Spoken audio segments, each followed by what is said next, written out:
In this video, we are going to talk about top 5 animals that can live even after death. So before starting this video, please like this video and subscribe to this channel for our future updates. Number 5. Octopus. I'm sure you've seen videos online of an octopus that continues to move after being chopped up. In fact, eating fresh octopus is a dangerous delicacy in some Asian countries. It's the octopus 8 wily arms that survive after being chopped up, not the octopus itself. And it's usually these 8 arms that get caught in someone's throat, resulting in a miserable day. It's fascinating to learn why octopus arms retain mobility after being chopped off. It's because their central nervous system is unusual in that the majority of an octopus nerve cells, roughly 2/3 of them, are found in its tentacles rather than the brain, as one might expect. And these arms can continue to respond to stimuli even when they are no longer connected to the main brain. In fact, they can remain responsive even after the octopus has died and the arms have been severed for a long time. This phenomenon was studied extensively by researchers at St. George's University in London. Number 4. Brainless frog. When you remove an animal's brain or head, you usually consider it dead, but that isn't the case with frogs. Dead frogs, like the other animals on this list, still exhibit much of the same behavior as their living counterparts. Scientists discovered that frogs without their brains could still hop, swim in water, move away when touched, and reorient themselves if turned upside down in experiments. When their backs were stroked, they could even croak. The lack of spontaneous movement is the most noticeable difference between living and dead frog behavior. These dead frogs only move in response to external stimuli, unlike living frogs who may move around at random. This is because, in comparison to humans, frogs' anatomy is relatively simple, and their reflexes can effectively run the entire frog without any input from the brain. Scientists discovered, however, that if the body isn't exposed to any stimuli, it will just sit there indefinitely without moving. Isn't it strange? Number 3. Cockroaches. You may have heard the urban legend that cockroaches will be the only survivors of a nuclear explosion, but are they really that tough? Would you have guessed that they can go weeks without a head instead of hours or days? They can live for weeks. Yes, you read that correctly. This is due to the fact that, unlike humans, cockroaches have an open circulatory system with low pressure. As a result, they wouldn't bleed out like humans would because their necks would seal before that happened. They wouldn't run out of air like humans would because they breathe through spiracles, which are small holes in their body segments. Instead of having to circulate oxygen throughout their body, these tubes deliver blood directly to their tissues.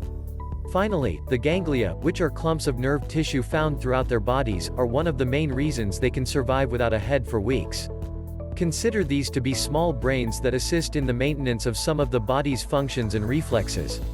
In fact, the inability to eat or drink is the only real constraint for headless cockroaches. Even so, roaches can go for long periods of time without consuming any nutrients. They'll dehydrate before starving to death, so it's almost as if food isn't even a consideration. So, if you see a cockroach with its head cut off running around, don't be alarmed. It may take a few weeks, but it will eventually perish. Number 2. Headless snakes. Snakes are frightening enough on their own, but when they have the ability to remain lethal even after death, they become even more so. Many venomous snakes have been known to keep their nerve functions, brain activity, and reflexes even after they have died. Even after complete decapitation, this is true. As if they were still alive, the bodies can be seen slithering and rising from the ground. In the meantime, the head may lash out and bite anyone who gets too close. So be cautious if you've decapitated one. It's possible that it'll try to drag you down with it. What makes you think this is possible? Because reptiles are ectothermic, cold-blooded, their metabolism is much slower, allowing them to keep their organs alive for longer after they have been decapitated. Furthermore, because the venom glands are located in the head, they have complete access to their lethal bites even after they have been decapitated. Some snakes, such as rattlesnakes, have heat-sensitive pits in the front of their heads, which allow the snake's head to detect when you approach so it can strike. So, whether they're alive or dead, remember to be cautious around snakes. Alternatively, they could come back to bite you in the end. Number 1. Headless turtles. Due to the fact that many turtles are amphibious, they must be adaptable in order to survive. They are adaptable enough to survive after death in some ways. Take, for example, the loggerhead musk turtle, which has been known to dive for up to 5,000 hours before surfacing for air. That would be long enough for most animals, even aquatic ones, to keel over due to a lack of oxygen. The turtle, on the other hand, is used to performing this task. However, it is their post-mortem functions that earn them a spot on this list, not their living functions.